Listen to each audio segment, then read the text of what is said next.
Good evening, good afternoon, good morning, whatever time you're watching this. This is the Gardeners Podcast. I am your host, Gardeners Reed.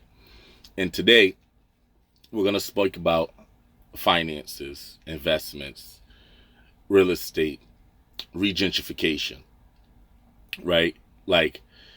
Because the reason I want to touch on this is because our community, our generation, a lot of that is not really spoken amongst each other. And I don't know it all. I know a little bit about a lot of things, right? But I see us promote a lot of just nonsense, and we don't promote enough unity, enough upliftment, enough enlightenment toward each other. And me as a man, a black man, having certain knowledge of certain things, you know, and not share to others who may want to know or trying to figure it out. I feel selfish having certain knowledge and not giving it to others. But a lot of people like being selfish with it, especially in the city that I come from. I'm born and raised in Hartford, Connecticut, and it's a very crab in a barrel type of city and place. Very crab in a barrel. They don't like you getting up out the barrel with them. Bullshit. Get your ass back in the barrel with us. You think you special? So I'm doing this because I've been taught certain things and I've read certain things, and it's only right that I share that with everybody. We can't just do everything ratchet, everything on some nonsense. Sometimes we got to put some godness in it and some positivity, some enlightenment, some upliftment, right? So, okay, cool. First thing I would like to speak about, and I speak about this to everybody that's within hearing range, an IRA. It is important for every person, whether you black, white, Spanish, it don't even matter, anybody, to get yourself an IRA. An IRA is nothing more than a personal 401k, right? Because a lot of people, when you try to talk to them about it, do you know what that is? Nah, I don't know what it's like. A 401k. Oh, I got one from my job. But you don't know any of the logistics with it. Let's say you lose that job. Are you carrying that 401k with you? The money you've already invested in it. Do you know where it's going? Do you know how it's working? Do you even know what they're investing your money in? So that's where it's important that we really do this on our own. There's several companies you can do it with. The top two, I say, for the average person, especially people who are just getting involved in this, is Primerica, that's who I use, or Charles Schwab. They're always number one and number two on the Forbes list as far as investment groups. You know what I mean? It's nothing like The Wolf of Wall Street, if you ever seen that movie. Very great movie. I love it. One of my favorite. It's nothing like that. It's nothing like that. That company. These are reputable companies that are on the Forbes list, so there's no way they can rob and steal people's money. Now, with an IRA, there's two different types, right? You have a personal IRA, which is an individual, or you have a Roth, right? Now, the difference between the two is simple.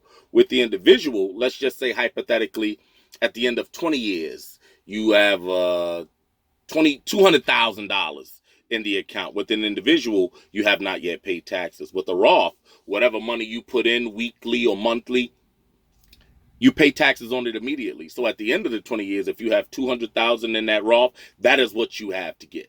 In the individual, you still got to get taxed. Uncle Sam got to get that thing. You understand what I'm saying? So then now, instead of 200, you may have $150, but either way, it's good, right? And me just exploring IRAs and stocks and things, because I didn't know anything about it, honestly. And let's just be real, in the black community with black people, it's no fault of their own, and I hate to throw them under the bus, and I'm not really, I'm just speaking the fact. My parents never taught me this, and it's not their fault because their parents never taught them this. We're not teaching this type of stuff to our kids in the community, damn sure not in schools, because they don't want us to know these things. Cool. So I started investing my money in things that people needed because my uncle told me to do that, right? So with an IRA, it's a gauge from 1 to 5. 5 being the most aggressive, 1 being the least aggressive. I always stick with 3s straight down the board because I do want to see a profit. I don't want to see no loss, and I want to take little to no risk, but I do want to take some risk. That's what threes do for you when you set up your IRA. Now, 5 things I invest my money in. 5 things. And I invest my money in things that everybody needs. That's a great way to go. You can go get risky and go to, Amazon or Google or Nike or this, that. Yeah, you can do it that way. But I would advise you to invest your money in things that people need. First and foremost, food and water. That's what I invest my money in. Why? Because you got to eat. You got to eat to live. Just common sense things will help you with this. So food and water, I invest my money in. Number 2, medicine. Goes back to what I just first said, because the food that we're eating is getting us sick and we're needing medicine. You understand what I'm saying? They're injecting a lot of this meat, that pork, that beef, that chicken, everything except for fish. They're injecting it with something called Pasilac. It's a human growth hormone that makes these animals grow 4 or 5 times the size at the rate that they're supposed to, because these animals are being bred to be slaughtered, to feed the country, the world. This is why a lot of people are going to vegetarian and vegan-based diets, things of that nature. But that still falls under the food category too. And you got to worry about the pesticides and things. It's very, very tricky. But back to what I was saying, medicine. Why? Because niggas is always going to be sick because of the food we eat in, because of some of the heinous crimes that people commit, because some of the just poor diet and habit that people have. Medicine. Number 3, clothing. And I don't specifically focus on a brand, right? I little very intricate details I focus more on, right? And the reason why I say clothes is this. You can take a bucket and fill it up with shit and put it on the corner and put a for sale sign on it, and somebody will buy it. Do you know why? Because niggas love the new shit. Even if it's set at a price point you can't afford, we make a way. You see this uproar about everybody, Gucci, stop wearing Gucci, this, that, and the third. Man, fuck that brand. You didn't never had to wear it. But we like to, be fly and flashy with all the nigga shit. The Louis, the Gucci, the Fendi, the Hermes, the Birkins. They like that. Right? But if you notice any real rich person, like a Bill Gates or Warren Buffett, you won't see them in no Gucci belt. But fashion. But again, I don't really focus on a brand. I'm a lot more multi-layered thinker when it comes to this. I focus on things like the needle. Find penny stocks, invest in like the needles that they sold the clothes with, because whether it's Gucci or Target, Louis or Walmart, you all use the same fucking needle. There's no platinum needle that they're using. I hate to be the bearer of bad news. There's not. There really isn't. And 4th, any form of any medical, medicinal, recreational, marijuana, the pens, the dabs, the wax, the papers, the lighters, the ashtrays, anything. Because don't get it confused. Don't get it confused. It will keep us out of a recession and we will never be in one again. We are a nation of potheads. We are a nation of potheads. And once they figure out how to regulate it, similar to, prohibition with bootlegging liquor and alcohol, because marijuana is going to be like the new alcohol. You understand what I'm saying? Once they regulate it and figure out how to tax it, the weed man is going out of business. It is going to be dispensaries, and we will never be in a recession again. If you still selling weed in 2019, kill yourself. You got like 90 days before you out of style, man. You niggas is about to be out of style in like 90 days. I hate to be the bearer of bad news. You are. Because the dispensaries is going to take it all over. It's better product. It's less risk, less police, less everything. And it's spreading all over. And it's going to take over. Pretty much. It's going to take over. So you're going to have to find a new hustle soon. Very soon. Number 5. Cryptocurrency, because that is the wave of the future. That is the last thing I'm focusing on. And if you stay to the end of this session, I'll give you $1 million worth of game, because there's a new crypto that is out, and it's the meanest, the baddest, the roughest, the toughest, newest, baddest dog on the block. Baddest dog on the block. But I don't focus more on the cryptocurrency. I focus more on the blockchain technology of crypto. To simplify it, dumb it down. And that's not to insult anyone's intelligence. I had to do this also for myself to truly understand it, right? Bitcoin. Let's start there. That's a very popular crypto that everybody, oh, Bitcoin, Bitcoin, Bitcoin, oh, Bitcoin, Bitcoin. Most of you motherfuckers, like, first and foremost, when it came to the black community, they already ran through it, right? And most people can't even afford a share of Bitcoin. I looked at it this morning. To purchase one share of Bitcoin right now is $3,943 and some change. Let's be real. The average person can't afford that. You can't. And if you're saying that, you're a liar and a nigger. You're lying. Can't afford that. But Bitcoin started off as a penny stock at 10 cents a share, right? At its height, it got up to $20,000 a share. So let's just say you bought 1,000 shares at 10 cents a share, right? That's only $100. $100. So once Bitcoin got up to its height, it got up to 20,000 a share. So now you have 20,000 a share times 1,000. That gives you what? 20 million. A lot of people got stinky fucking rich from that fucking Bitcoin. And a lot of people got really, really, really, really, really fucking poor from Bitcoin. Really poor from Bitcoin. Because they didn't read Warren Buffett's book. It's a book I just recently read. And the key to his success, because Warren Buffett is the guru of stock. That's how he's made all his buildings. And the formula is very simple. Sell when there's euphoria and buy when there's blood on the street. Meaning, when it's at its highest, sell it all because it's going to drop. And once it's at its lowest, buy it all back because it's going to rise again. Because if you don't sell it, you can have $20 million on paper, but you don't physically have it. You can lose it in an hour or 2 or 3 or a month. You got to physically have that currency in your hand. But most people didn't really understand that and didn't realize that, right? So Bitcoin was started off by 4 men, and they were being very honest about it. It wasn't like they were trying to do some scam. They were really trying to figure out a new form of crypto, a new form of currency.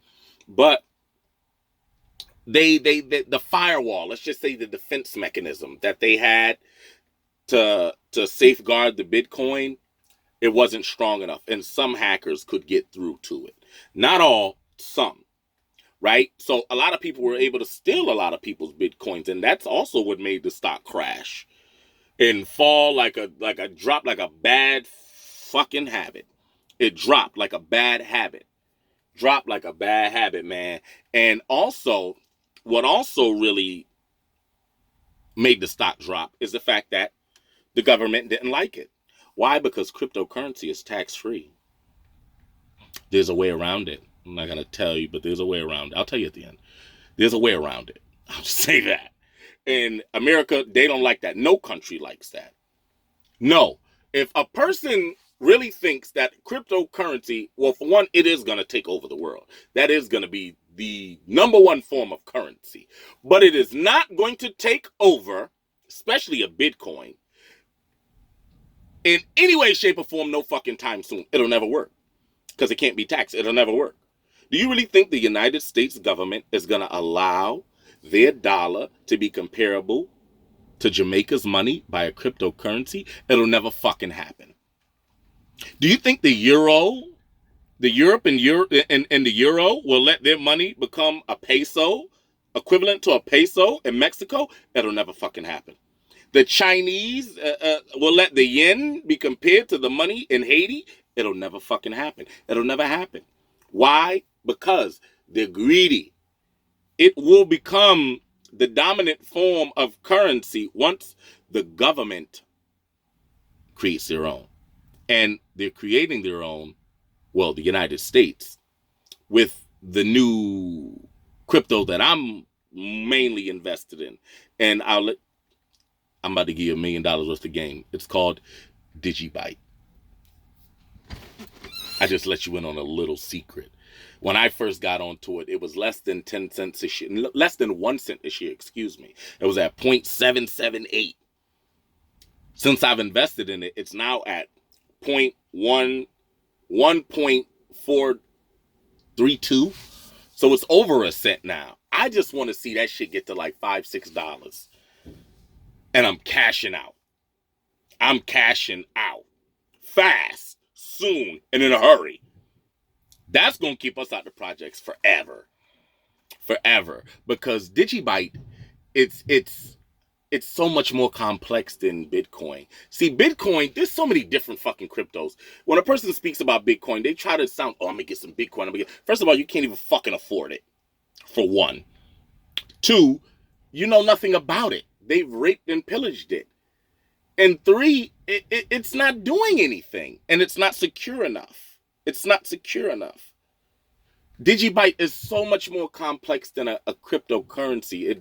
It's a currency, it secures signatures, it secures documents, it secures titles, deeds. It's going to get to a point where you're going to be able to buy a house with Digibyte and pay your mortgage with Digibyte. It's so much more complex. And the main thing or selling point with Digibyte is a security system. Unlike Bitcoin only has one firewall. Digibyte has 10. So the hackers that hack the hackers can't get in it. And it's officially been backed by China. When a country like China backs something, because at first they tried to outlaw it. They tried to outlaw it too. But they realized it's over 36 million users. And they can't beat them, join them program. So now they're backing them. And a country like China actually owns the United States of America. Most people don't know that. Most people don't know that. But it's the truth. They own us. We're so in debt to them for billions and trillions of dollars. It's a shame. They could put a Bitcoin out of business if they wanted to, because Bitcoin is more what the United States initially, when this crypto wave came on, was trying to back. Now they're trying to create their own cryptocurrency, and guess whose fucking patent they're trying to use? Digibyte. Because there's so many different cryptos. You got Bitcoin, you got Litecoin, you got Tor, you got Zcash, you got Digibyte. Shit, Cash App is a fucking cryptocurrency. WhatsApp is a fucking cryptocurrency, and most of you motherfuckers don't even know that, because it has a blockchain technology. Warren Buffett has spent a third of his wealth and put it into blockchain technology. He knows where the future is going. Lord Charles Rothschild. Google that last name. That is the fucking money. That is the money. It is a father who had 4 or 5 sons, and he spread them all throughout Europe, and they implemented the banking system that every fucking bank in every bank in the world still uses till this day. He's invested a fourth of his wealth into the blockchain technology. It is the blockchain technology that you have to focus on. But get yourself an IRA before I go on a rant. Get yourself an IRA and invest your money into these things so your money can start to work for you. With the investments that I've made, I make about $1,200 a month doing nothing, just off of investments. But it's about to get really risky. Why? The market is about to crash.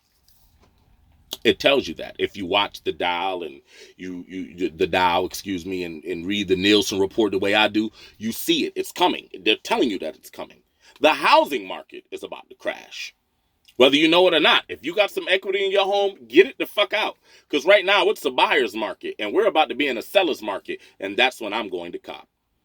Because if you buy a house right now, let's just say for $300,000 in a buyer's market, once the market crashes, because it's going to crash again, we're damn near on the brink of a fucking recession again. 2020 is going to be a pivotal fucking year. This election, very important. Very important. But again, if you buy a house right now for $300,000, right? And when the market crashes, that house is probably going to be now worth like $220, maybe even $200, maybe even lower, depending on how bad it hits. And the housing market is going to crash because the stock market is going to crash. The stock market, unfortunately, it controls everything. Everything. It controls it all. It controls it all. This is why you want to get in early and figure out which way you want to go. You understand what I'm saying? If you have stocks already in IRAs, I advise anybody, yo, whatever money you can, pull it out. Put that shit under your fucking mattress until shit get better. If you have a home with equity, take that motherfucker out until shit get better and put it back. Do that. You'll be saving yourself a lot of headache because this shit is going to shit, man. It's going to shit. But you know, enough about that. Let's really focus on regentrification because they're doing it. And I was born and raised again in Hartford, Connecticut. And they're regentrifying that city right before everybody's eyes, and nobody seems to see it or understand it or know it or realize it. The first sign should have been that UConn's Husky Stadium in East Hartford, but that didn't really hit close to home because it wasn't really there, right? Wasn't really there in Hartford. The next sign, the Yargoat Stadium. The Yargoat Stadium. That was the next sign. The next biggest sign after that was the fact they put a fucking police station a block next to it. You niggas know your place. Stay your ass down there on Albany Avenue and fucking Main Street. Don't cross the gun line. Don't cross the gun line. We're trying to bring the whites back. A little apartment in downtown Hartford right now, the rent for like a studio is like $2,200 a month. It's crazy. That's crazy. That's crazy. That's crazy. That's crazy. That's insane. That is insane. That tells you what they're doing. In primetime real estate, if you're smart, is Albany Avenue. Not the streets off of it. No, not the nigger corners. The strip of Albany Avenue. It is primetime real estate. That is $1 million block. That's $1 million row. It's $1 million row. Because that's the first street in Hartford they're going to attack. Albany Avenue. They're going to clean that whole fucking shit up. You see, we only got like 6-month plans. No, these motherfuckers got 10-year, 20-year, 30, 40-year plans. Even if they're not going to live long enough to see the fruition of the plan. That's how far back they fucking date with their plans. We don't as colored people. Albany Avenue. If you get yourself a 1, 2, or 3 family home on that fucking street, or even a building, when it's time for them to clean it up and they want to buy it out, it's going to be crazy. When people come down from West Hartford, Farmington, Avon, Simsbury, those are like some of the main cities, outskirts, even further, Canton, New Hartford, all that. The first strip they hit is Albany Avenue. And after Albany Avenue, they're going to Main Street. After Main Street, they're going to Blue Hills. Why do you think there's no more nightlife in Hartford? Ain't no clubs in there. Ain't no clubs in the hood, man. And if there is, it's all on the south side with the Puerto Ricans. It is. Ain't nothing downtown no more. Forget about that. They closed all of that shit down. All of it. What y'all got? The West? Vibes. I've never even been in that. Matter of fact, I'm lying. I'm a liar and a nigger. I've been in Vibes one time for a baby shower. The West Indian Club, grew up in that. Like, my uncle right now is the president of it. I go in there, but not when it's party time. I go in there, like, around this time of the day. 11:30, 12:30, to go have a drink. Well, my dad and the rest of the old timers, they give me laughs. Them old niggas, they need to stand up. But there's nowhere to go. What, the sportsmen? There's nowhere to go, and there's nowhere to go for a reason, because they're cleaning up our fucking streets. It's time to invest. You got to understand how money works. Once you understand how money works, you understand the key to money is not saving it, it's investing it. And that's why I'm doing this here, because I want to see more of us invest. Fuck all this designer bullshit. It's us that make this shit hot anyway. It really is. I can go get some shit right now from Walmart and put it together, as long as it ain't got no tags or nothing, and the drip will be fly. It's all about your sauce. If you got sauce, you don't need these brands to make you fly. You making the brands fly. You can make whatever you want fly. And if you is going to support a brand, support a local brand. You know what I'm saying? An up-and-coming brand. Somebody from your city, like my homeboy Ty. Peace. Salute to him. The Survival 815. Support a brand like that. We had Heaven and Hell in the city. Support a brand like that. Support this Louis Gucci shit making these crackers real. Rich. Man, at least let it be somebody from your own neighborhood or something like that. Come on, man. We got to stick together, man, and we got to pull our resources, man, and we can be so powerful if we control our black dollars, man. But, black grocery stores and things, and that's what they're afraid of. That's why they got rid of original Black Wall Street, which was in Oklahoma. There's no such thing as a black community right now, truthfully. Because to truthfully have a black community, you got to have black banks, black hospitals, black doctors, black nurses, black grocery stores, black barbershops, everything some black shit. We don't have one. The Jews do. The Chinese do. Everybody else has one but us. It sickens me. It disgusts me. Like, it seems like all we know how to do is party and do some nigga shit. Shoot up each other and be out here doing some dumb shit. And I'm not judging nobody. I'm just saying, man, let's wise the fuck up, man. Let's boss up. It ain't hard, yo. It ain't hard, man. Standing on the corner, busting corners, selling drugs and all that shit, man. Get out of here, man. That shit is old, it's tired, it's played out. You niggas is dinosaurs. You niggas is living in a fake existence. There ain't even no fucking money out here. It's not. This ain't the 90s or the 80s. That was the gold rush.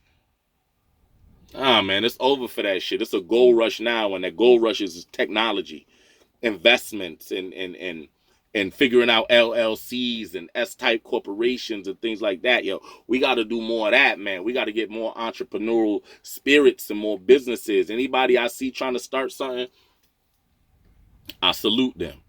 You know what I'm saying? I salute them. We got some people in the city doing good work, trying to uplift the community. But the only way for us to uplift the community is let's enlighten each other. Yo, bro, let's stop doing that. Let's start doing this. Let's stop doing this. Let's start doing that. And that's what we got to start doing, because that's truly what, godness is really trying to convey to you if you not understand what it is I'm trying to convey to you. Yo, let's figure this out, man, and let's do better, man. That's my time for the day, though. I've went on enough of a rant. And give feedback. Leave comments. You know what I'm saying? Like, if you got a bright idea, bring it to the table. You know what I'm saying? If you know a different way or a better way, better than I know, bring it to the table. I'm more than happy to share information. I'm a bookworm. I read nothing but books. You know what I'm saying? And I surf the internet, but I read a lot of books, because knowledge is infinite. You see a person tell you, you read too much, or you looking at a dumb nigga, run from him. He's a liar and a nigger. No, you're not reading too much. You're not reading enough. So, let's just boss up and just get like-minded and figure this shit out, man. But that's my time for the day, man. If you have any input or anything of that nature, man, let me know, man. You guys have a great day. Peace.